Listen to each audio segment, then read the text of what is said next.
Welcome back to Jeff Needs Help, everybody. This is Setting the Screen, a Jeff Needs Help production. And tonight is our another WandaVision recap. It's WandaVision episode 3.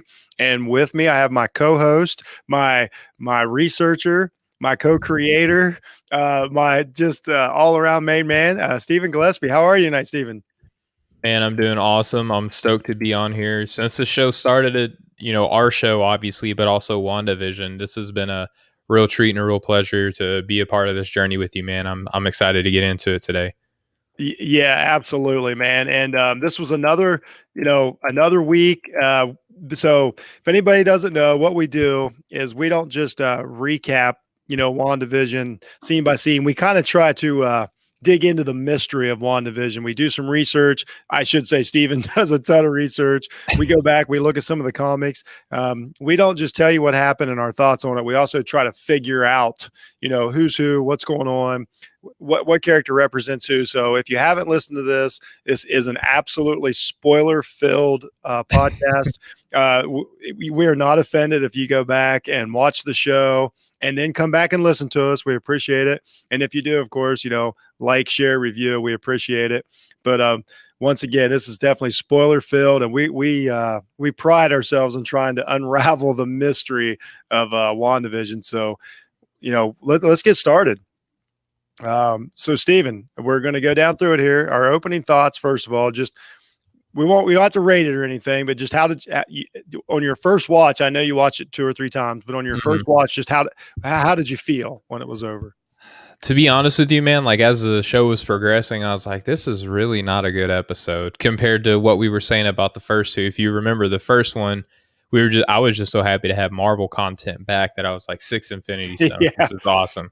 And then episode 2 happened. I was like, whoa, this is even better than the first. So like I went back and changed the first one to 4 Infinity Stones. And then you schooled me up to be like, well, Steven, if you use 6 now, you can't really improve if another episode comes out. I was like, yeah, you talked me into it. So I rated that one 5. As this one was progressing, I'm like, man, this has got to be like maybe a 2, maybe a 3. And then it picked up at the end, and they can't really stall anymore. Like that's what makes me so excited about this episode. Like from here on out, we're going to start figuring things out. Like they cannot stall any longer in the show. And that's what makes me so excited for this episode in particular, is that all the drama, the soap opera kind of feeling in this, that's done. Like this is the last episode where we're going to have that.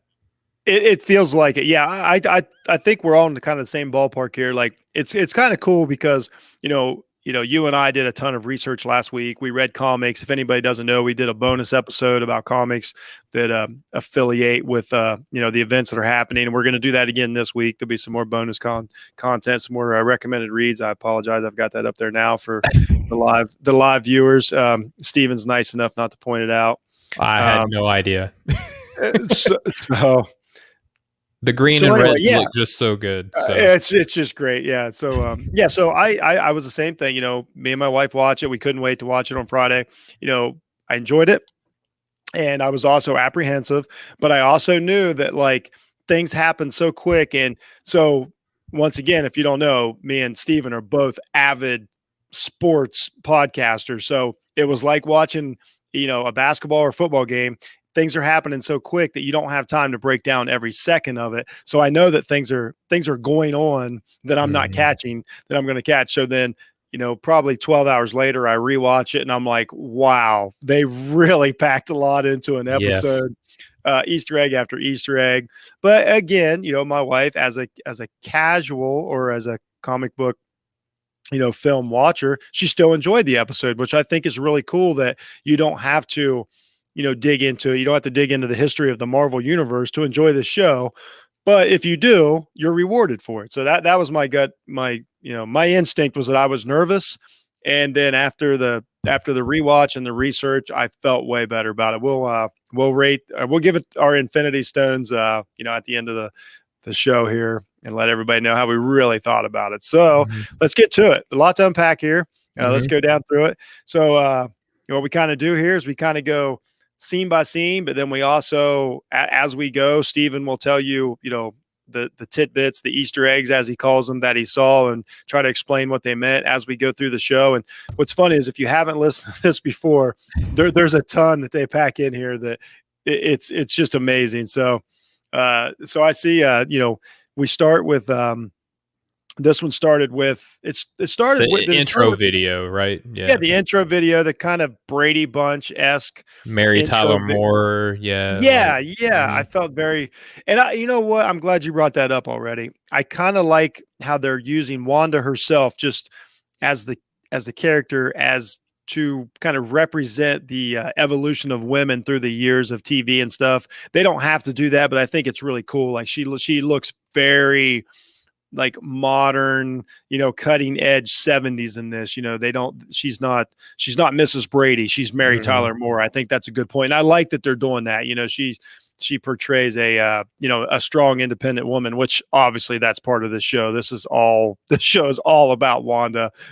She's dragging Vision along for the ride, and we'll get into Yeah. that. I think that might be actually what's happened, but I just want to point that out. I think it's cool how they're representing That's a good point. I Wanda. haven't really given like a lot of thought into the whole like a progressive, Yeah. cultural worldview of women in America. Like as the show has progressed, we've kind of seen that along. But as you mentioned that, like I'm playing back everything that I remember, and remember the 50s up until now. Like we've seen a lot of growth in the way that women are Yes. portrayed in media. Yeah, I think it's a cool representation. You as someone with daughters, I'm sure you respect, you Mhm. can respect that. But I think it's kind of neat. Like, we won't go back to episode 2 too much, but like, she wore the pantsuit in the 60s. That was a bit of a big deal. She's just a little edgy, Mhm. which I think is super cool. I think it's a super cool choice by the showrunner. So then, yeah, we're in the 70s. We're in color now, which was the name of the episode. Now in color. The house that they live in looks very, very, very Brady Bunch. Yeah. Great opening sequence and song, and then so you've got here. So let's talk about the opening song. You broke this thing down like it's nominated for a Grammy. So just give it to me. So I'll throw the softballs up and you knock them out of the park. We got you notice that it said, "We've got something cooking." What's Mhm. that about? I mean, the whole opening song to me is just like they're talking about how Wanda and Vision are about to have kids. Like the whole intro to the song, they say we've got something cooking. They say who knew we could, and that's like a nod to the fact that she's a witch, he's a synthezoid. Like who knew that those two could come together and have kids? And we've talked about in the comics that it literally took magic for that to happen in a couple series. They say stuff like 1+1 is more than 2, meaning like, okay, well, if we come together, usually that means one baby, right? And we'll have 3. So more than 2 alludes to the fact that what we've been kind of speculating as the show has progressed, that twins are going to be involved in some form or fashion. And obviously with us laying out the possibilities who those twins are, we'll talk about that as we progress in this show. We were right on one of those aspects, right? And then some sudden surprises comes up. Now this one wasn't specifically alluding to childbirth, but when the fellas are rolling out of the library, which we knew that they were in episode 2 when Vision got to know some of the neighbors, they come out and one of the lines was some sudden surprises. And when they say that part of the song, it focuses on Herb. And as we watch the rest of the show, we know that he's a pretty We're gonna get pretty into her interesting here. cat. Yeah, he's a pretty interesting cat in this I episode. missed that. So that was a good pickup. I missed that. So yeah. So we go through the opening sequence. Hmm. We're in the house. Wanda at this point is 4 months pregnant, I think is what they Yeah, say. that's what they say. Yep. But they actually, now this was a cool scene here. I like this scene because so Vision and Wanda, does the doctor come in this early? Yeah, they start out with Right at the Wanda and beginning, right? Vision. They're on the couch. The doctor's there. He's got his little Yeah. stethoscope on, and he's Yeah. Wanda and Vision are kind of curiously looking at each other, like, "What is this guy doing?" He's like, "Yep, you're pregnant." And they're like, "You think?" The line of the show is, I want to, I'll summarize. And Vision is basically like, well, what would you say? Like, how far should she look at 12 hours pregnant? So we Yeah. know that from episode 2 that Vision's telling us we're only 12 hours past episode 2, and the doctor tells her she's 4 months pregnant. So basically, we know as a viewer, the babies are coming very, very soon. Vision Mhm. even says he does a lot of the calculation. So, okay, so here's something that we picked up on, like as part of the and see, another thing they do, this is what happens. Everybody's listening. This is what happens here. We go down the rabbit hole. Do Yep. you notice I don't know if you picked up on it, how much laugh track there actually is. Like it's almost constant laugh track in the background. And that's not exactly how shows were made then. I think that is purposely to constantly like distract you, Yes, uh, to 100%. to just like it's like just having a noise in the background. It's constantly to distract you. It's so much laugh track that what they're saying is if you turned it down, you're like, oh, they're really having. So you got to kind of, you got to kind of work through it, mask what they're saying. So they're having this 100%. conversation, and they're having that conversation about, Envision's like, they're having real conversation. They're confused, then so like then Vision does the calculations to figure out when she's going to have the baby, correct? Yeah. Well, Vision's a living computer. Yeah. It's been 4 months, in 12 hours, it's been 4 months, and he can't, he's trying to compute and he's having trouble figuring out when the baby's going to come. You and I know it's going to be like another 13 hours. I mean, it's Yeah. like, it's that's pretty easy math. And he's really struggling with it. And it was a joke. It was a funny joke line in the show, but I think that means something. There's something not right with this version of Vision, whatever this is, whatever he is representing is not, whatever. I think that meant something. I don't think it was just a throwaway joke. No, 100%. And it's one of those things that where you consider what Vision has done, and we talked about this too, as he's basically growing. And this is one of the things that I caught up on this episode is that we're seeing Vision become more human in this episode. I really picked up Yep. on, Oh, big time. he's making jokes. He's able to kind of deduce human emotion and inferences and things like that. He's really picking up on becoming more human and less of a synthezoid, and that's something that they talk about in comics all the time. But Exactly. It's like yeah, the beginning of Vision. Yeah. exactly. But going back to the scene that we were just talking about, where they're, Dr. Nielsen, who is this guy? I tried to do some research and figure out like who is this man, because in the comics, there's a couple people who are pretty involved in the birthing process of Wanda and Vision. And depending upon which series you pick up, if it's in the 60s, if it's in the 80s, if it's Right. in modern times, there's different people. Dr. Nielsen is not a guy that's involved in any of them. So No. he's just a guy in this episode. And it's really hard to just really believe that it's just going to be just a guy. And there are versions of the Wanda and Vision story that Dr. Sorry about that.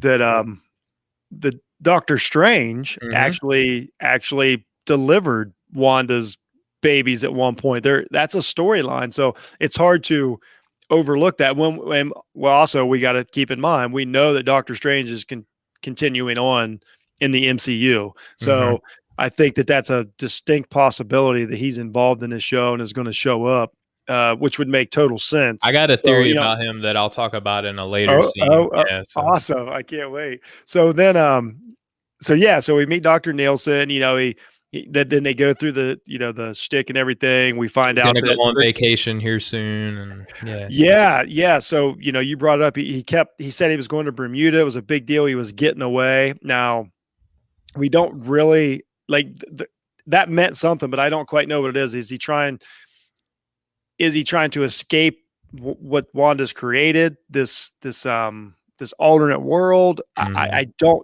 we assume that, but it meant something, Yeah, obviously.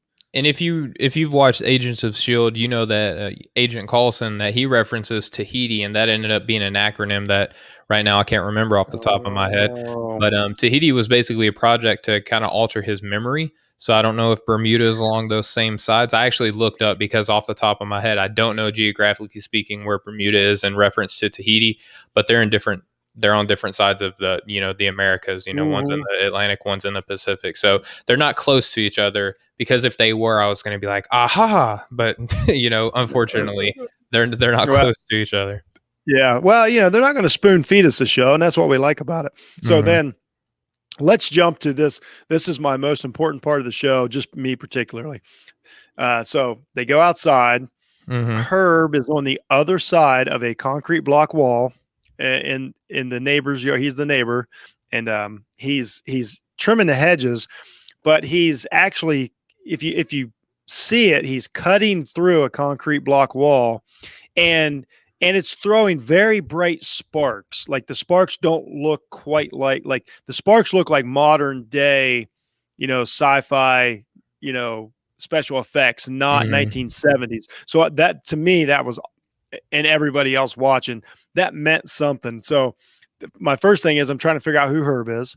I'm trying to figure out what's he cutting with. Like I'm trying to imagine, like then I'm trying to think of what characters could be cutting. And then I'm like, is he trying to cut in or out? We talked about episodes one or two. Is it, one of our possibilities was that Wanda is, they're being held captive, and this is Mm-hmm. all going on in her head. And I even brought up that it's possibly, her and some form of Vision in a cell. And then I'm like, okay, so is Herb trying to break into whatever Wanda's created? And that's what that represents. I have no idea. And I don't know who Herb is. I threw out a couple, possibilities at you, but Yeah. I really don't know. So what do you think? Let's talk about Herb for a minute. Yeah, I don't necessarily think that Herb is a comic book character. So at some level, right? Like some of these are just going to be kind of like figments or creations, or maybe just kind of, low end agents, things like that, in some form of agency, whether it's AIM, whether it's Sword, whether it's Shield, whether it's, whatever, if it's Hydra, like as some of these people are probably just going to be agents. They just so happen to be kind of working close to them. Kind of like if you remember, like when Captain America woke up out of his coma, and the woman that attended him, she was just a woman, right? She didn't end up being anything big. So that's kind of what I look at this. But one thing that I've noticed as the show is progressive, that there have been glitches, and as Wanda is becoming pregnant, and you see throughout the duration of the show, as she becomes more and more pregnant, her hexes or her magical powers become more erratic. And Yeah. as she's pregnant, I'm thinking that, okay, maybe her losing control of her of her ability to control her magic is affecting Herb outside. So maybe that glitch is due to Wanda being pregnant and losing kind of a grip on her ability to control her magic. And I think that steers this show. Like I think every episode, I'm beginning to think that everybody in the show is aware of what's going on. Like I don't Mm-hmm. think it's just some anymore, because they're all so nervous about, anybody that's read, any of the Wanda comics, like when she loses control, like it's big time. It's a big deal. Like It's she almost like the erases. Phoenix in a way, right? Yeah, it's very similar. Like she erases entire, like, you know, periods of time and people. And so it feels like everybody's walking on eggshells around Wanda, which leads to the theory that this is a grieving process or a traumatic process that she's going through, rather than, mine, to where she's, being held captive, which I still don't know. But they were definitely nervous. Like even the look on Herb's face was kind of like, nothing, man. Almost like, but then you alluded to it also. Vision's growing too, so he's starting to become suspicious of this stuff. So he's becoming aware, as before. I don't think he was in on it, and now he's also becoming aware of, like, something's not right. And I don't, like I said, once again, I don't know what form of Vision we're getting. Nobody does, but it's evolving into more than just a game, for lack of a better term. Yeah, he's definitely up to snuff that what Herb is doing obviously is not okay. Yeah. But he's almost in denial in a sense, because he's, hey, taking a little too much of the hedge off there, Herb. He goes, oh, it appears that I have. And he's just kind of still just sitting there staring at him as he's continuing to cut through the block. And Yeah. what And keep in Vision's mind, just like, th- okay. this is 12 hours from the last time. So this is happening really quickly. This And isn't it's a different days. generation too. Yes. Yeah. It's and really cool though. Still looks good. Everybody is still really, doing their part. But man, that's what I said. This was a mystery that we're trying to unravel here. So Hmm. then you brought it up like several times during this episode. The theme was Wanda couldn't control her, or I shouldn't say couldn't control, but like had spontaneous powers, usage. And that's the thing with Wanda. So like in the comics, it's a big deal. And this is why I brought up Doctor Strange, because he always brought this up. Wanda's a mutant. So Yep. she wasn't trained in her witchcraft. She was born with it. And so Doctor Strange has always been like, that's, I won't say doesn't respect it, but that's why the usage of it isn't, she doesn't understand the yin and yang of the magic that she uses like he would. And that's why he attributes a lot of the problems that have happened in the past to, she uses it and doesn't think about the consequences. And I think this show was a lot about that. Just a lot of things, the pipes burst, the power outages, Yeah. there's several things. And I think that's what they're alluding to is, because from what we met her in the MCU, she's still fairly young character. So she hasn't developed, the full control of her powers.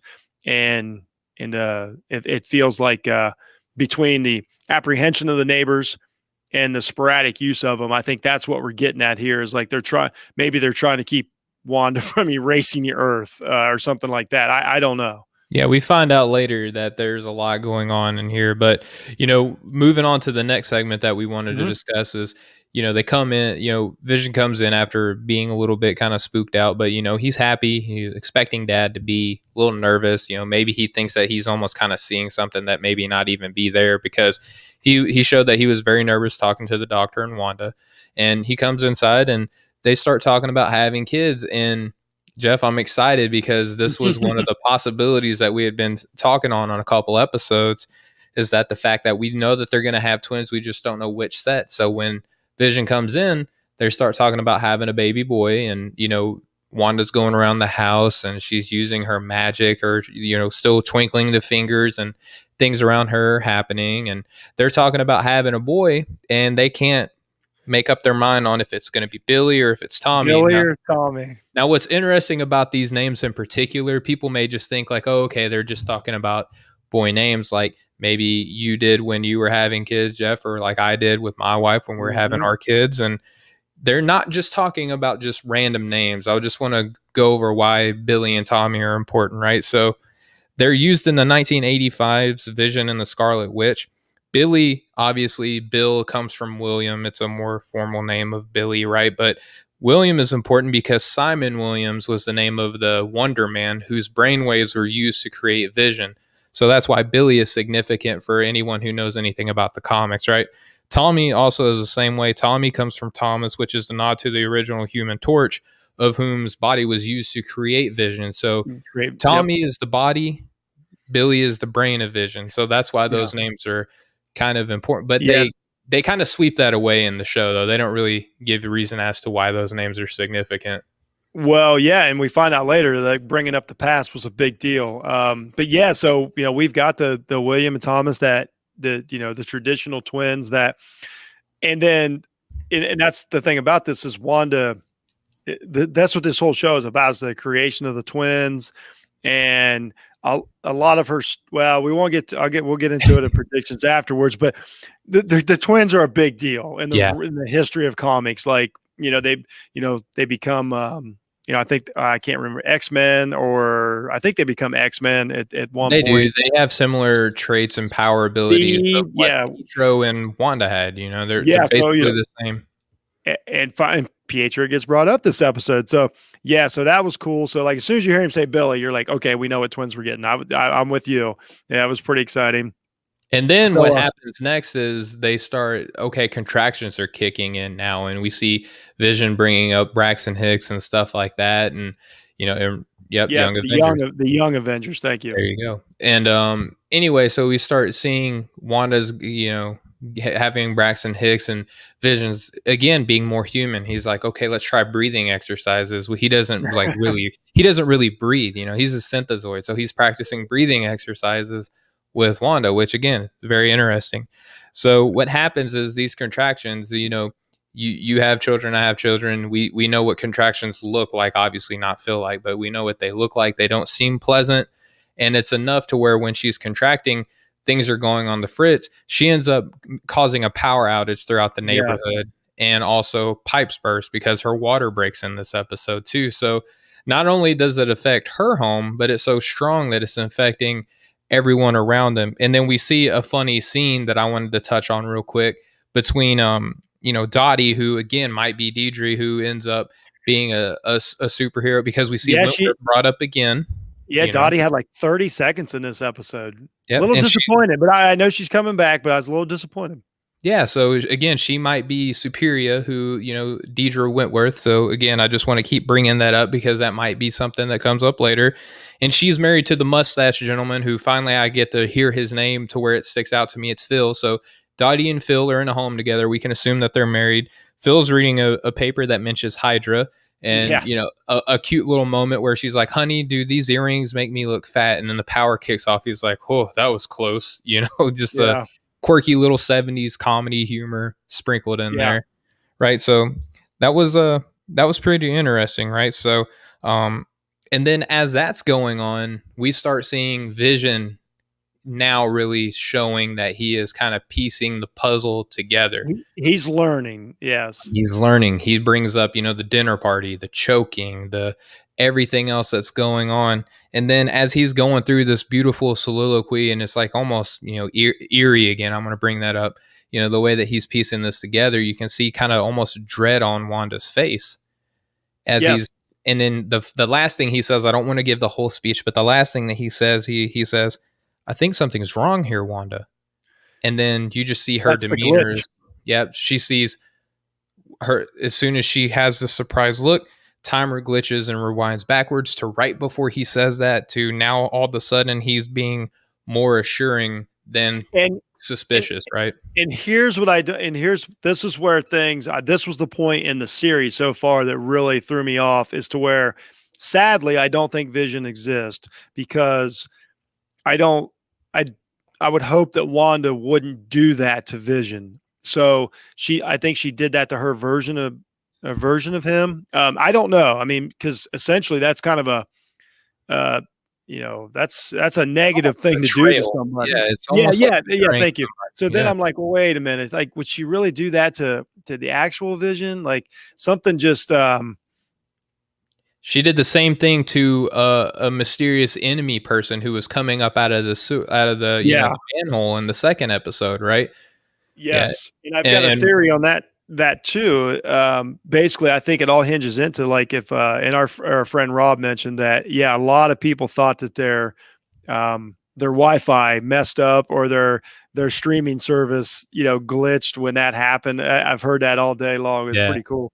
But they did yeah, a so really like, good job with that sequence, oh by yeah, the way. but that really threw me off, because now Vision's not in on it. Vision is not in on the plan.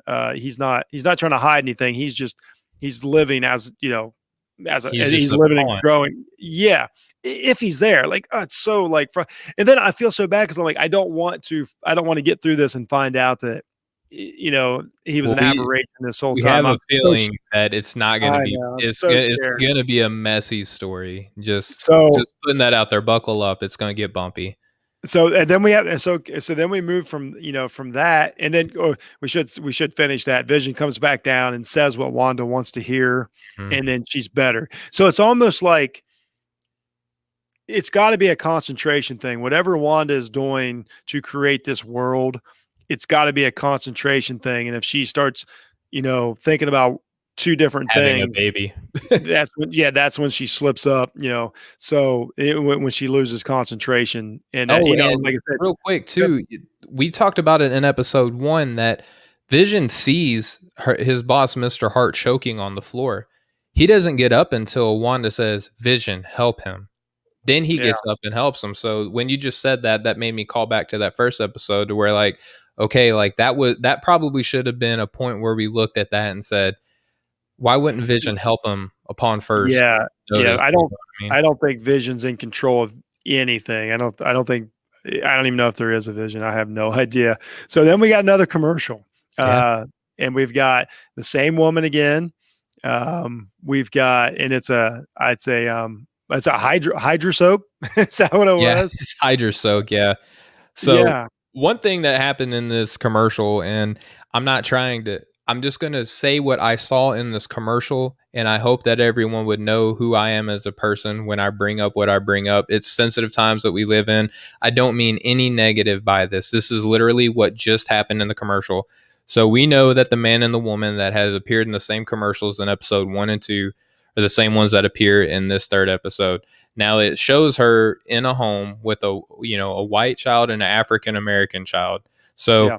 I only bring that up because this points to either the fact that either this child, the African American child, is either adopted or there is another father figure involved than the other child, right?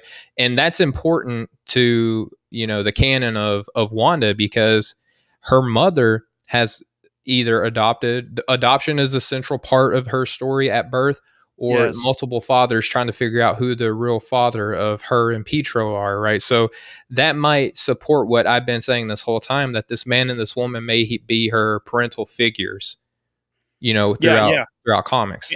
And I've heard that a few times, a few different theories, and but there's definitely a factor in it.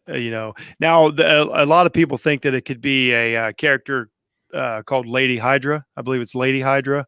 Okay. A villain from way back. Yeah. It's possible because it's always Hydra.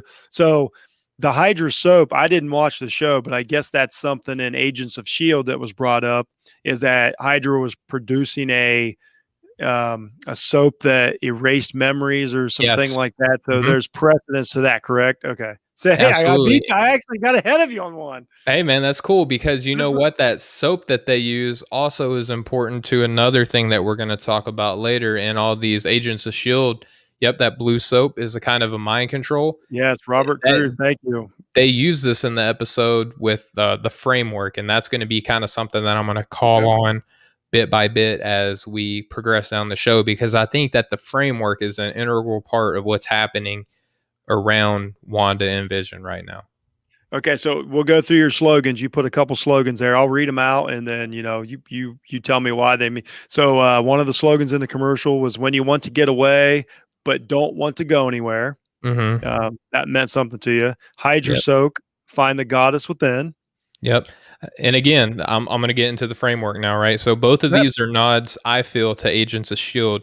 One, Enchantress was in Shield, and we know that she is a goddess, right? She's also used in the Okay. comic books to seduce Vision at some point away from Wanda for a series, right? I actually Oh, have the see, comic sitting right I next to me. don't know this. Right. So find the goddess within. I think that's a nod to Agents of Shield. And then also that framework that I brought up. I think that it's in play in the series, right? Because Agent Coulson, who is like the main character in Shield, one thing that he says about framework, he says, imagine your greatest regret could be wiped away.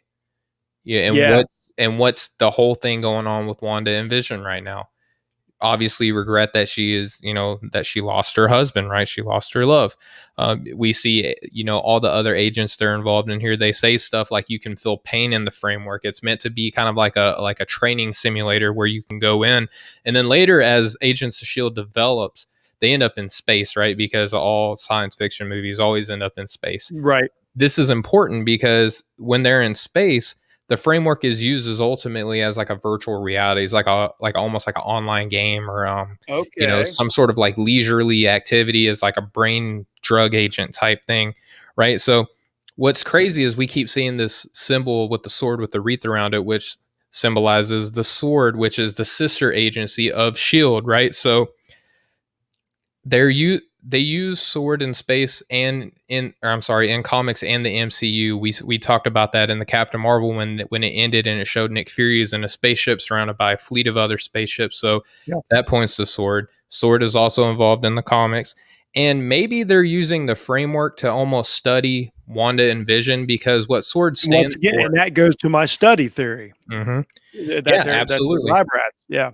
And And what's because sword, the S and the W in sword stand for sentinel weapon. What's Vision? He's a sentinel weapon, right? So well, yeah, he threatened to take over the earth at one point in some of the comics. Yeah, absolutely. If you could control vision, you could control.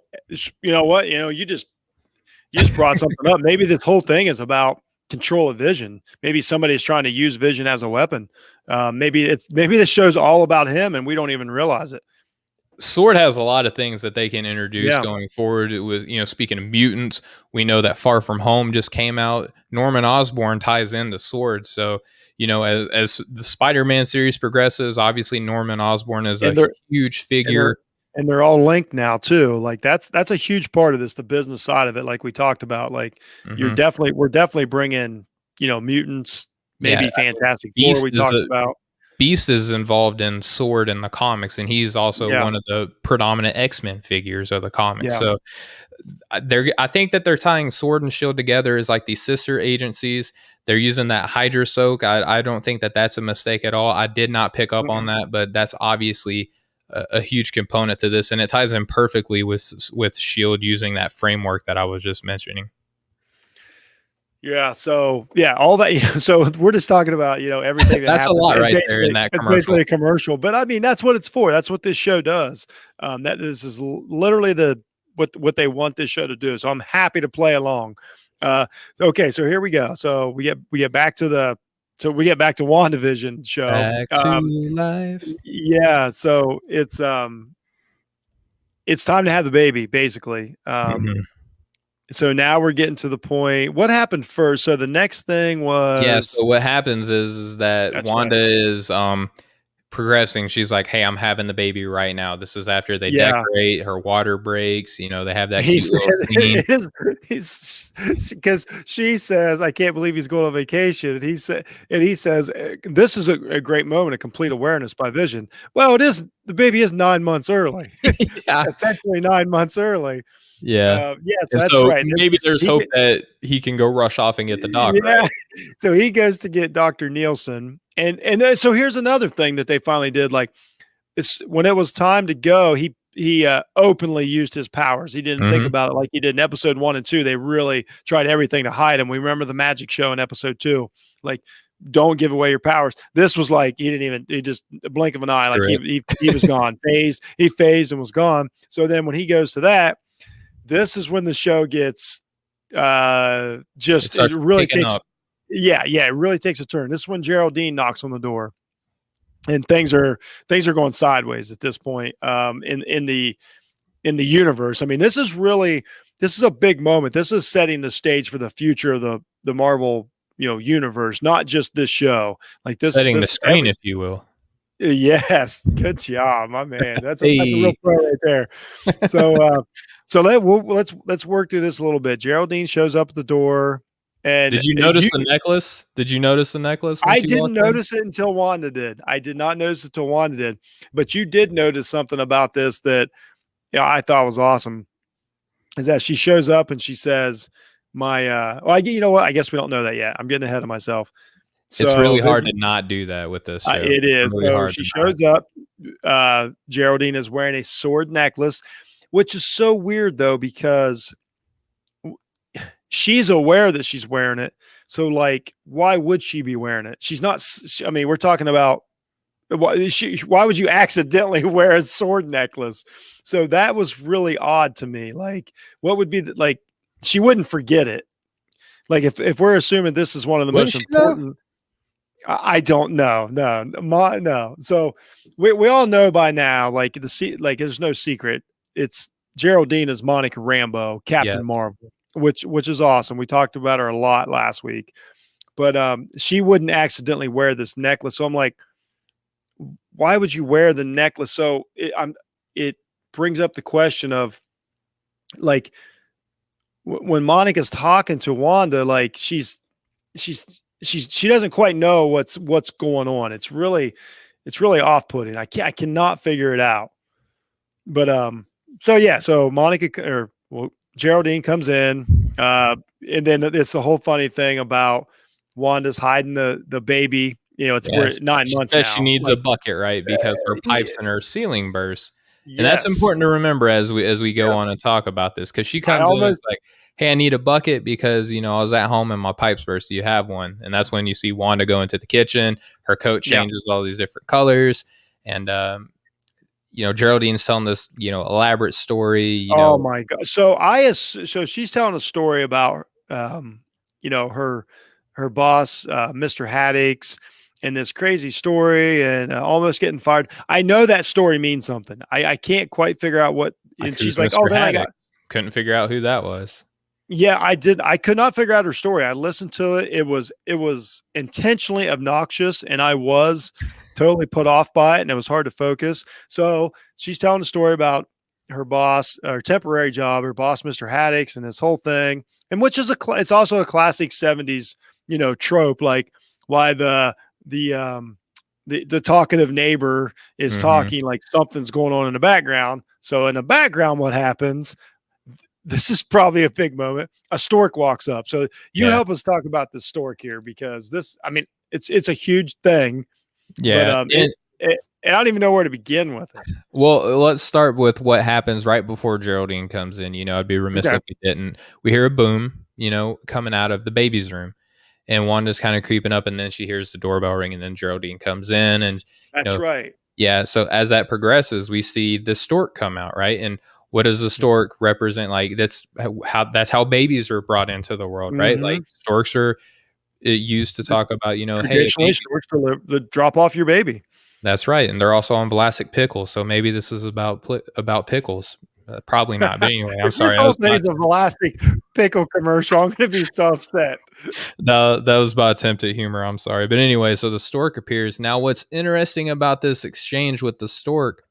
This is the first time. So the stork comes. Wanda tries to kind of shoo it away. Right now, she doesn't just do the little flick of the fingers, and magic happens. This is the first time in this TV show, Jeff, that we see that magic that you hate so much is that I that know, red I know, but I like the use of it here. So he's referring to the traditional. If you watch the movies, the Mhm. traditional, Wanda when she casts her spells, it's the red smoke blur or energy, whatever. yeah, hex And stuff.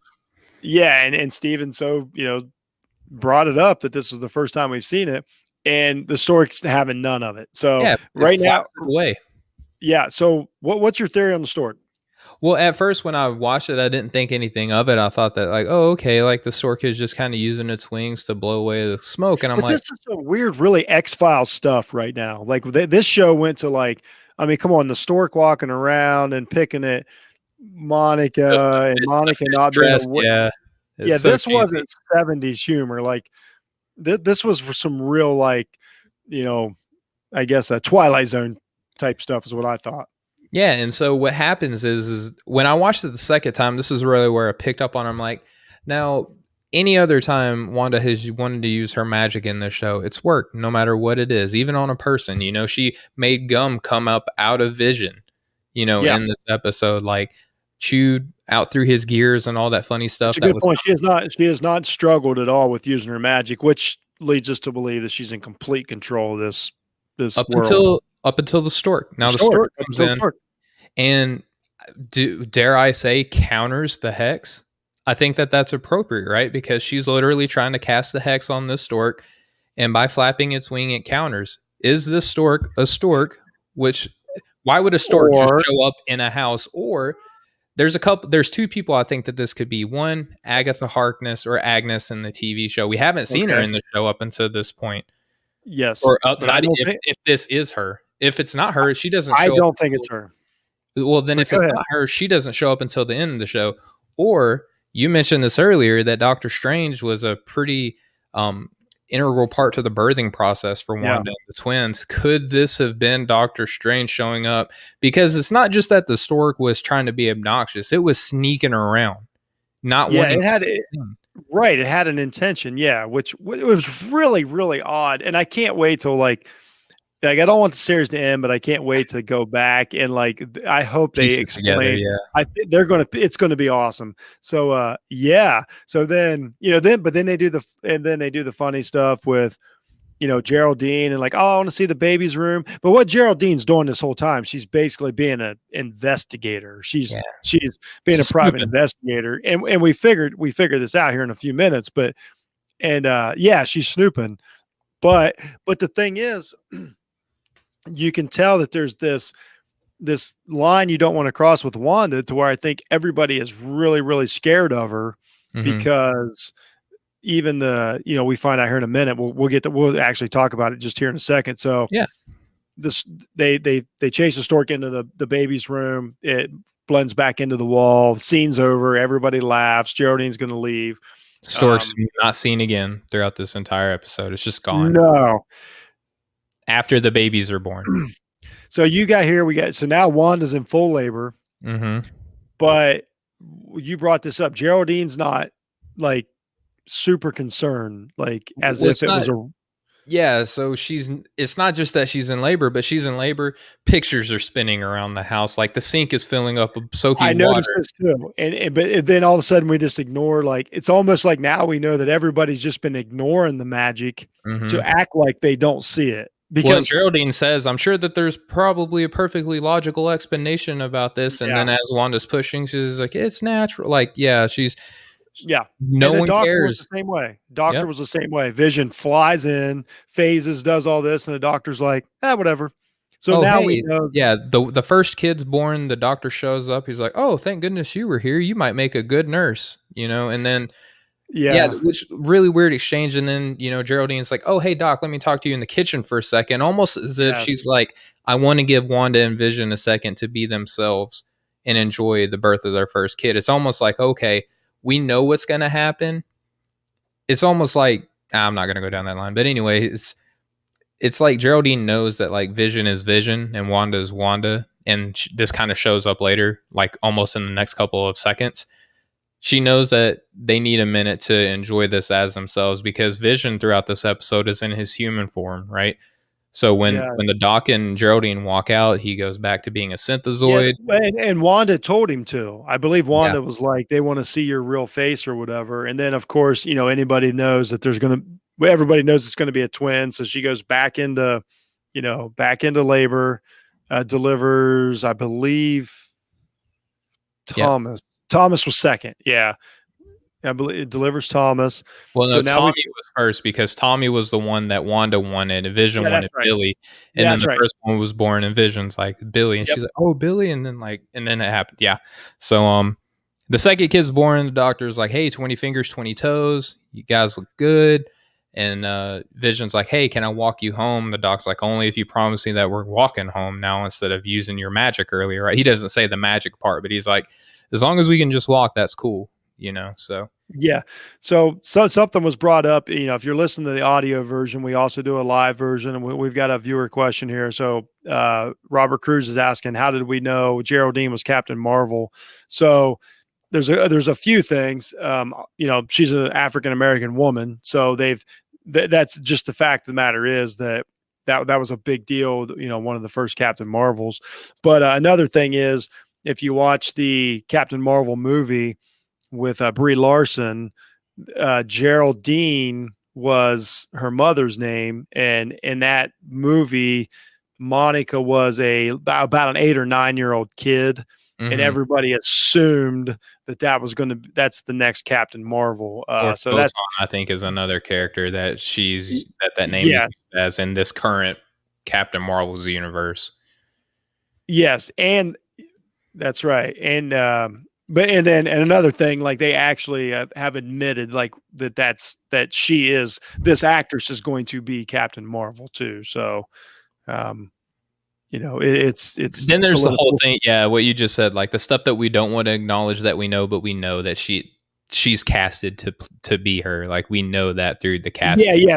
That's part of it. I mean, it's definitely Monica Rambeau, which is awesome. I want the authentic suits. I want hair, all that fun stuff. I want everything. I think the actress, looks the part, is going to do. I think she's doing a great job in the show. Beautiful. Really excited. And she's not done in this show like this. She's not done in this show. So, things start to pick up here, Jeff. Like this is like where Vision walks the Doc out, and he doesn't walk him home like he said that he was going to, right? He just walks him outside and was like, well, hey, sorry to spoil your trip to, Bermuda. Hopefully you can still make it. Yeah. And he goes down like this, a couple little sentences, but the one thing that stuck out to me, he says, the thing about small towns is it's hard to escape. Yes. What an interesting choice of words, right? To use escape. Yes, escape. He's like, you just can't escape. Like, so now we don't know, like, does she, like, is Wanda hold, like, is Wanda holding people? Like, there's so many comics to where Wanda is such, they're scared of her. Like the Avengers, like are scared of her several times. Like it's always erratic. It's always, she's always a kind of a ticking time bomb, so to speak, in the Marvel universe. And I think they're bringing that across very well. And if Absolutely. we keep, and they've acknowledged that this is after Endgame, so this is in sequence with what we've saw in the MCU. So we know that she's lost Vision. She's been through the battle and all this, so she is traumatized and she's becoming more powerful. Her brother's been killed, and But we don't Age know of what Ultron. happens after, Endgame. After Endgame, Right. we mentioned this earlier.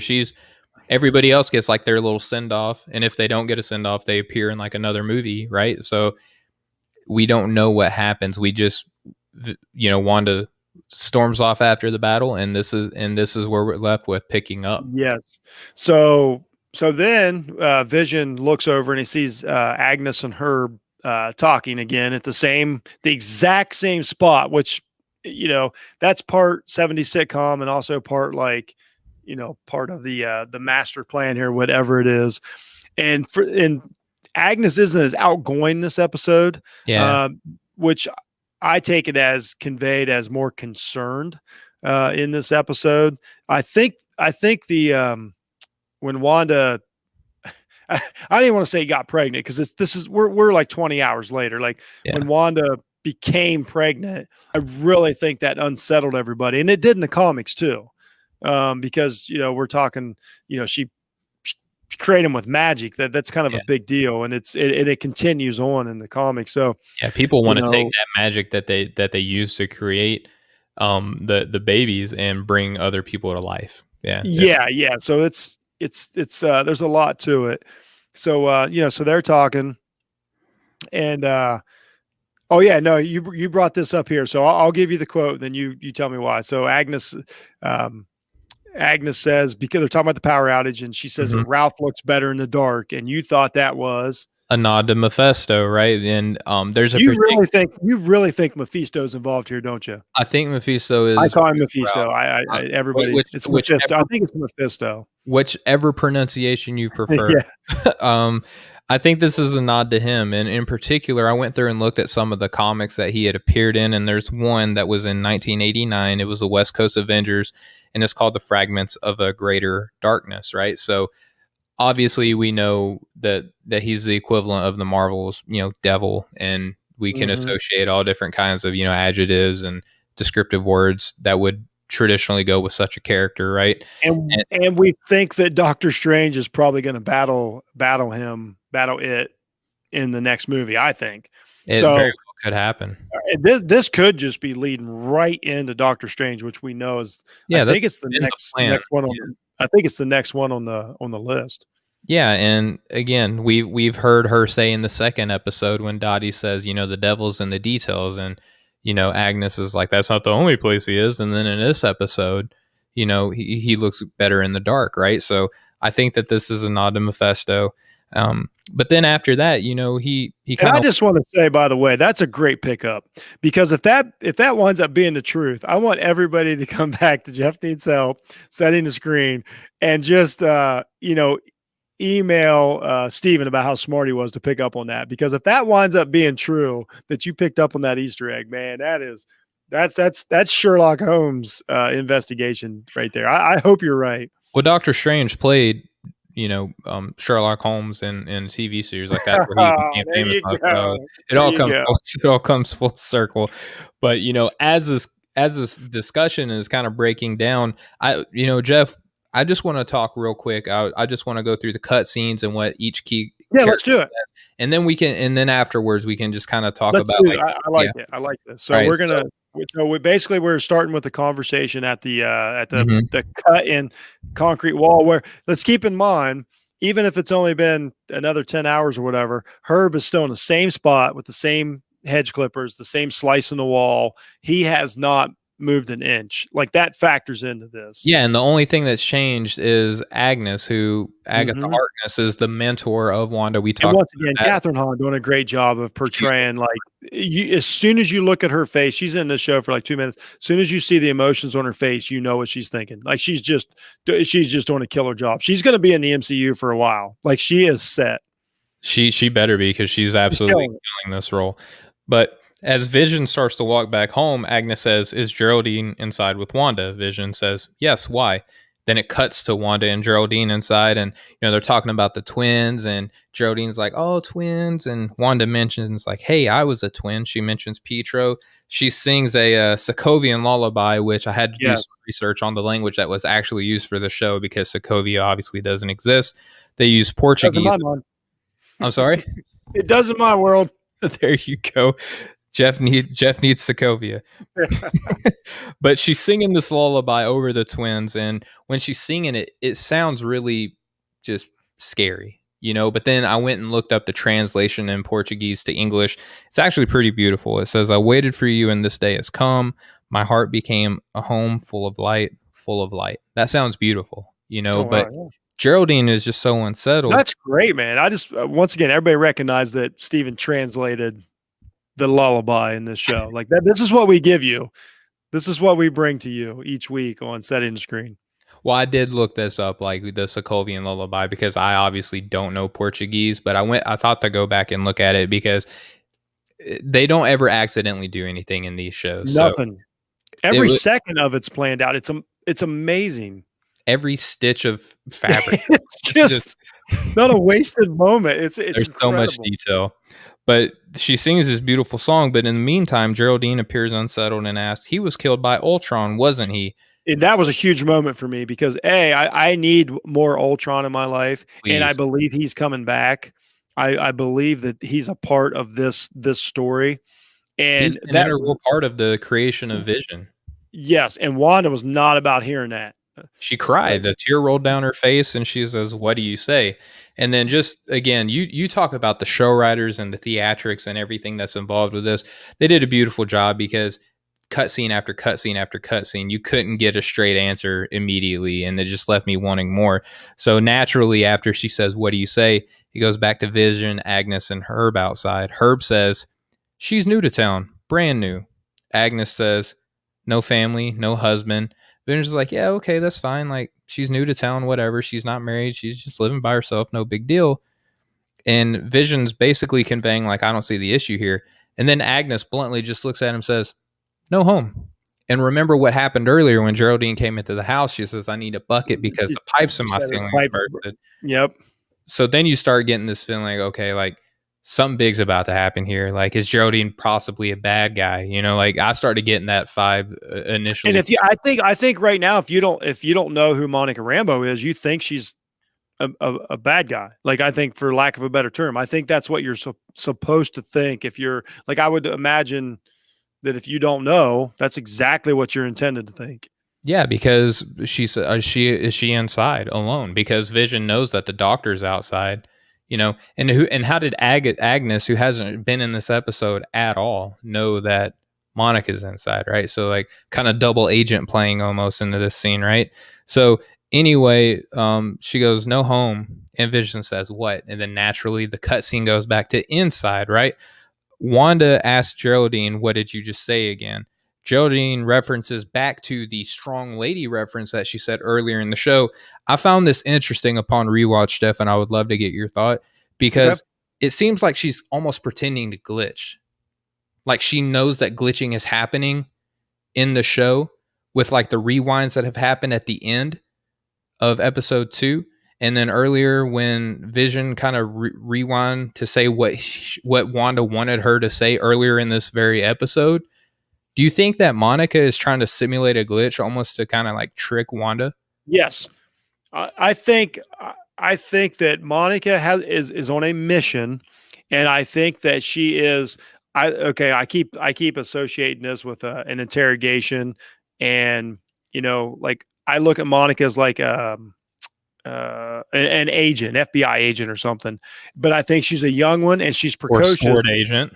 and she's not being patient enough, and she's pushing the issue. And I would imagine that's what. And Herb, like I imagine him as, is kind of the same way, as to where Agnes is like, we have to play this out. If Wanda catches on, we're all dead, kind of thing. You know what I mean? And not even if they're really dead. And I think that Monica got over her skis a little bit and pushed her luck, and then tried to play it off like, oh no, I'm part of the show too. Like, I don't know. Like, I think everybody's acting like they're buying into the show. So trying to trick Wanda themselves, and they all know what's going on. You know what I mean? Like, it's just, I look at it as just this big undercover sting operation is how I see it. And I think you're exactly right with Monica. And she's like, oh no, that was weird. I said you were a strong lady, but it was too late again. Yeah. And what I would imagine is when she said Ultron, I imagine whoever's in her ear, like maybe, whoever's controlling this, was like, oh, like, you can't say Ultron. That's the one thing you couldn't say. So, so I think that she tried to reference back to like glitching, Geraldine. So you know what? Our friend Robert Cruz here brought up a great point in this episode that we don't have in our notes. We do. Yep, we do. I apologize. We're gonna get to the stop it again. That's true. That's true. Yep. That's great notice, Rob. We're getting to that here in a second. That's awesome. You both caught it. I did not. Yeah, but Wanda says, "What did you say about Pietro?" And then Geraldine tries to evade the question. Then it goes back outside to Vision and Agnes and Herb. Vision says, "What do you mean she has no home?" Like, Vision is asking very specific questions. He's wanting to get to the bottom of this. Again, he's suspicious. Then I don't understand it. So then now I'm going the other way to where if he's not real, why would Wanda have him do this? So now I'm thinking Vision is real. Like, he's reborn. It's tough. It's so tough. In episode one, I said that my prediction was it was Vision reborn. Like, Wanda, they salvaged him, so to speak. And this is the new version, and he's learning. And then I got away from that. And then now I'm like, well, wait a minute. Why would he care? Like, why would she create something that would be something? It doesn't make any sense. I think that it was an act of betrayal. I don't think that he's not there. I think that this is some form of a vision, but it's just that Wanda wants everything to be perfect. And she could, like, she casted Hex on him in Civil War. Like, she has casted spells on Vision before. This was before they loved each other. No, that's true, though. That's a great point. Yeah. So we go back outside, and, Vision asks Agnes and Herb, says, "What do you mean she has no home?" Or no home, excuse me. Herb says, she came here because we're all, and then Vision says, "We're all what? What are you trying to tell me?" And then naturally, painstakingly, it goes back inside, right? We don't get the answer to that question. Wanda notices the sword necklace that, that she came into the house wearing. It didn't just appear, right? And you have to think, too, when she sees this necklace, that she remembers the helicopter that she picked up in the front yard. She remembers the symbol of the beekeeper that came up out of the sword. So she knows that sword necklace is bad news for whatever is about to be going on in the show. Why would she be wearing it? This doesn't make any sense. So much could be going on right now, but Geraldine is afraid, right? Like, it's like she knows who Wanda is, right? What she's capable of.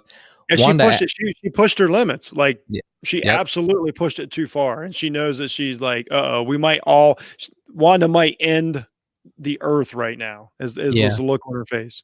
And then Geraldine, like, she barely mutters. She's like, I don't remember. Like, if for anyone who heard me just cutting out, that's basically what Geraldine did. She's basically kind of great voice acting by you, by the way. Great voice acting. I appreciate it. But basically was like, I don't remember, like, is what she was trying to say, but she was so terrified that she couldn't even get that out of her mouth, which again kind of calls back to episode 2 with the magic show. She's like, that's funny, at one moment I was behind the stage and then I'm in this box, so it's like she does have kind of that memory lapse again, right? And then after that it goes back outside to where Herb and Vision are talking. And Herb again to Vision's like trying to get the sentence out. She says, she came here because we're all, and then Agnes says, stop it. And Rob just pointed this out.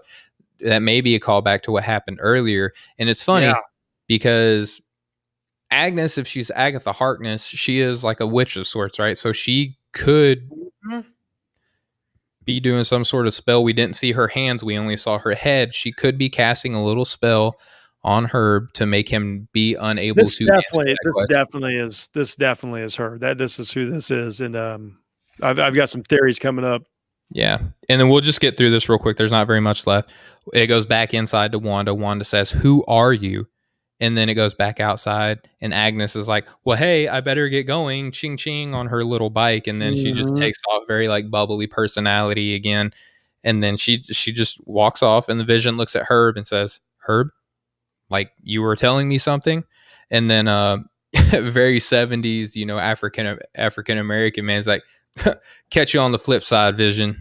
Like Yeah, yes, he did. Yeah, that was cool though. Like that's doing a little exactly bit of jive. Yeah, yeah. it was very Which I funny. like her, by the way. I'm liking her. Like I Herb is a really, he's my cool favorite. dude. But something I want to know. First of all, I want to know who he is. I can't figure it Yeah. out. I threw out to you like, is it Power Man? Yeah. Is it Luke Luke Cage? Cage. Yeah. Same guy, same guy. Is it you know we know that Falcon, it has a show coming up Hmm. on Disney Plus, and we know that he's the new Captain America, which he should be, by the way. I don't want to hear any Yeah. Come on. feedback about that. Falcon should be the next Captain America. He earned that. Is it going to be him? And I do say this, yes, and I know they're both black actors, but that's what this show has done. It's kind of stayed with, your Stereotypes of that era. it stayed with the classic roles. It hasn't done that. So yes, I only chose black superheroes because that's what the show has done so far, and I have no problem with that. And you also mentioned too that it could be young Goliath Goliath. Yeah. could be Which Goliath, which that would that be would make the interesting. most sense. Like he's a perfect Goliath. So, and we never got a real Goliath. You brought it up, like we already met Goliath, but we didn't get the Goliath I love. Big This fan. could be the new Goliath because they also had the original Ant-Man and Wasp and Ant-Man and Wasp, and then we have the new Ant-Man and Wasp. So maybe this And is maybe in predictions or probably in the bonus episode, we will get into a lot of Ant-Man Wasp talk, because that's a big part of Wanda's path that hasn't really been touched on yet, and we know that they're in the MCU. So I look for that coming up. So and then we get into the last exchange that we see from WandaVision. Vision walks back inside and sees Wanda looking over the twins, and it's almost like a creepy, like, I'm happy right now, but I'm willing to do whatever I have to do to protect these kids look on her face. You know what I mean, right? Like that look that she had when she was looking over her kids. Vision walks in and immediately says, "Wanda, where's Geraldine?" And then she left, had to rush home. Not only did she counter, like, rewind time on Vision earlier in the show, now she's straight up I just highlighted lying. that she lied to him now. And see, this goes into the Vision thing. Like there was I don't remember a comic when Vision wasn't around when Wanda had the twins. So now it makes me think that there is a Vision. So now I'm hopeful that like we really have a Vision back in some form. Yeah. That Wanda didn't have these, because here's the thing. Here's the elephant in the room. The other option is that when we're going to get to the end of this, and this is all just going to be played out in Wanda's head, that makes me sad, because if that's, and I don't think they're going to do that. I do not think they're going to do that to the viewers. I don't think they would have tried so hard in this just to have it be a dream sequence or something like that. And if they do that, it'll probably be the worst reception. But they're not. After doing such a great job. They're not going to. They're not going to. I got confidence. Man, if and the I just mouse wanted does to that point to me. out real quick too that when she lies to Vision, like I couldn't help but think back to that 2015 Vision series that you recommended to me, because if you remember, the central theme in that in that series was when Vision's created wife Virginia. When Vision is gone doing Avenger things, Grim Reaper shows up and she kills him. And then she lies to Vision, and that caused like a whole crazy chain of events because Virginia didn't tell Vision what was happening. This is the first time I can remember even calling back to Age of Ultron where Wanda lies to Vision, and she's looking at her kids. And again, that demeanor, like, I'm willing to do anything, like even lie to my husband, even rewind time to get him to say the things that I want him to say to protect these kids. So now I'm starting to get really nervous that maybe, like, and I hope they do this. Do you think that they're actually going to be bold enough to make Wanda not like perfect? Like they typically don't do that in the MCU. It's usually bad, and it's usually good and evil. Could they Mm-hmm. possibly be giving us a character that has like a gray area and that Wanda's like In the comics, manipulate? yeah, And in oh the no, in the comics, comics, like oh my gosh, she, she's yeah, I mean, well, in the comics, so she is the vehicle to do all of this stuff. hmm You know that you can get away with so much with Wanda, like she can be perfect or she can be she evil, can, but we've and she never can seen introduce so much moving forward into the we've MCU, never like her seen that in character. live action. Oh, I mean, I hadn't even thought about the fact that they might actually give us a. We're just not used to that.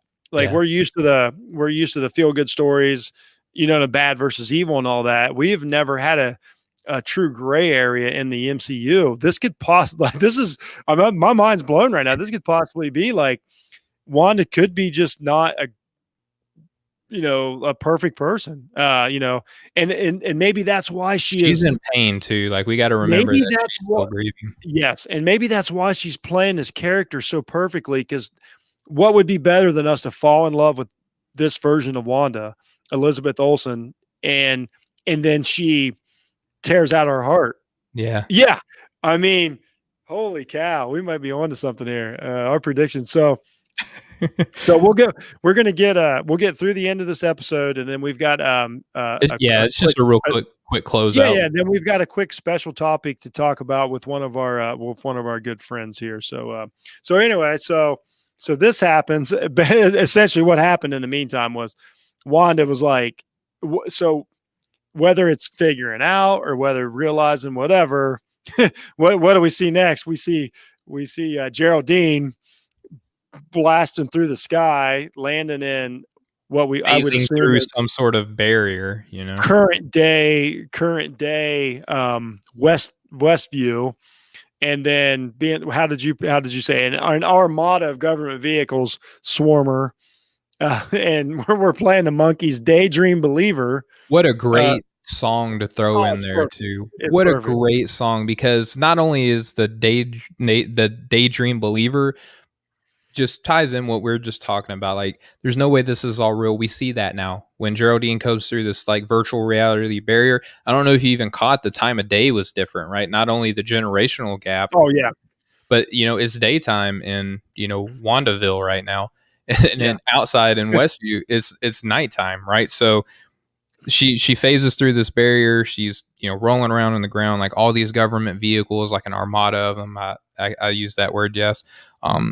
Come up, and then the Monkeys, right? Their song "Daydream Believer" plays, and the part that they say is "Cheer up, Sleepy Jean," which you can kind of see how that could tie into Geraldine. So like that's pretty cool that they did that. They did the same Yeah. thing with "Help Me, Rhonda," when they used the radio part for Wanda, when it Yeah. sounded like Agent Wu was trying to communicate with her, right? So a great way to No agent Wu this episode. None of the radio stuff. None of that. nope. Nope.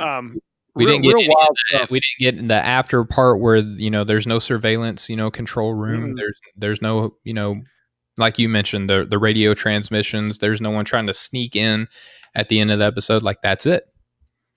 Yeah, it was crazy. But what was nice about it though is this we're only through 3 episodes. I mean, these Disney Plus seasons are pretty short. I think there supposed to be 7 or 9. I forget. I can't remember, I but think it's all only we like just got 7. done discussing in like an hour and 15 minutes was only like 27 minutes. Crazy. And we rushed it, if we're being honest. Yes. So what we know now is that like we do have a modern day, and then we're gonna get there. So before we get to predictions, ratings, we've got a special topic here. I just want to say this show cost, I think it's right around $250 million. They haven't spent that yet. I thought you were The show, talking about our show. I thought you were joking.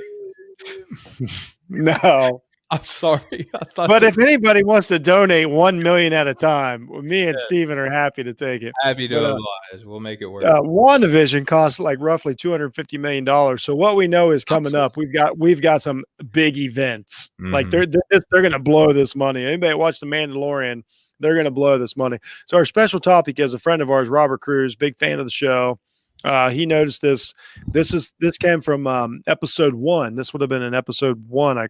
No, the watch was episode 2. I apologize. They are in both episodes. The calendar event in the first episode Oh. was specifically the 8th month and the 23rd day of that month. And then in the second episode with the clock, it shows the hour and the minute hands pointing in between 2 and 3 and then at the 8. Yes.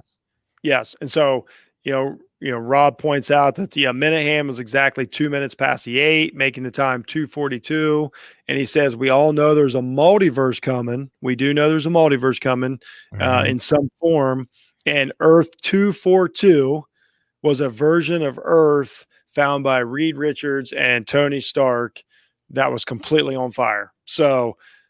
Uh, great pickup by Rob, by the way. I did not catch that. That's awesome. But to reinforce his point, we know that the Fantastic Four is now part of the MCU.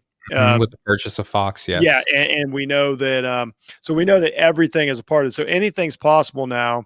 So is this is this show when we got Monica Rambeau, who is a cosmic Avenger?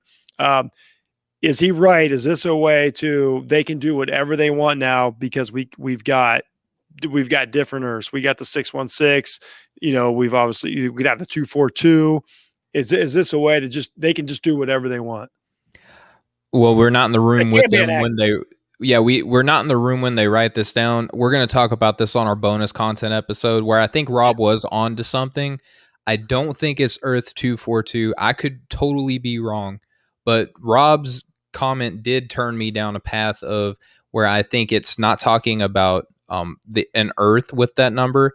I think the 823 is specifically in that order just because of how the month and then the day was tied on, right? But if you rearrange those numbers, you could come up with certain Avenger comic book issues that Oh wow. do solely Wow. revolve around Wanda and Vision. So Rob, I do give you credit for what I'm going to be discussing in a later bonus content episode. You did spurn me on that route. I don't think that he's right. And that's not to say that he won't be right. Like he could totally be right because It's we just do not know our theory. it's not the theory that I subscribe to, but I love the thought and I love the the deep dive that he took Well, in on that. and he could still be right, and they don't do anything with it. It could be an actual Easter egg to where they throw it out there to fans like 100%. Rob who are, dedicated enough to get it, and they don't do anything with it. It's a nod to like, it makes you feel good to view it like, oh, they're giving me credit for watching the show. So it could actually be completely intended for that. You know what I mean? And just 100%. just Because just to that say like, that thanks, that thanks did for happen. watching. Yeah, Thanks absolutely. for And watching. I do thank Rob again, the time is too exact. That's Oh yeah, true. it's on purpose. He 100% could be right. I'm just saying you spurred a different theory that I think is probably more Yeah. likely just in my head. But again, that's cool that he did that. I appreciate No, I loved it. I I thought it was love great. the fact that he did that. I Love appreciate, I appreciate the listeners that take the time to do that and give us the feedback. It's really awesome. So, yeah, I know that was fun. Like I promise we rushed through that. Mhm. This episode, like I tell everybody, here's how I describe this show. I tell everybody, I'm like, you watch it the first time and it's one show, and then when you watch it the second time, it's a completely different show. I watch it for It's fun the first time, and then I watch it for I research the I second bet I paused it every minute on the second watch. I time. Mhm. really think I paused it every minute and made a note. And I couldn't keep up with it. It's just it's amazing what they're doing. It's true comic book storytelling. I still love it. I'm not disappointed whatsoever. So speaking of that, let's get to our episode rating, Steven. You ready to Okay. rate this thing? Yes, sir. So if you're a first time listener, we do best, 0 through 6 Infinity Stones because obviously it's the MCU Why not? we had to come up with our and we love doing it. I'm actually getting quite a kick out of it. And we're total hypocrites because we can change it next week. Yeah, We're because never wrong. no, episode 2 I didn't change. I left it. And I so changed all of my episodes. and I'm gonna see. So I'm gonna rate first tonight. Let's go to episode ratings. Rob, if you're watching, feel free to rate this 0 to Yeah, 6 please. Infinity Stones. Yeah. So when I watched it the first time, I'm with you, man. I was like a 3. It's just 3. We're like you quoted like we're gonna have a filler episode, blah blah blah. The second watch, I'm like, I love this episode because I love Monica Rambeau. Yeah. I really do. That Captain Marvel is one of my favorites. So like for them just to to give that character to me live action, it's so hard. So that's an Infinity Stone in itself. So I'm already 3 to 4. I'm gonna stick with 4 Infinity Stones for episode 3 because gives me some leeway. I thought there was some time to where they drug out a few of the scenes to where it Mhm. was like I think honestly the stork scene, I don't think as far as just the creating the show, I don't think that was perfect.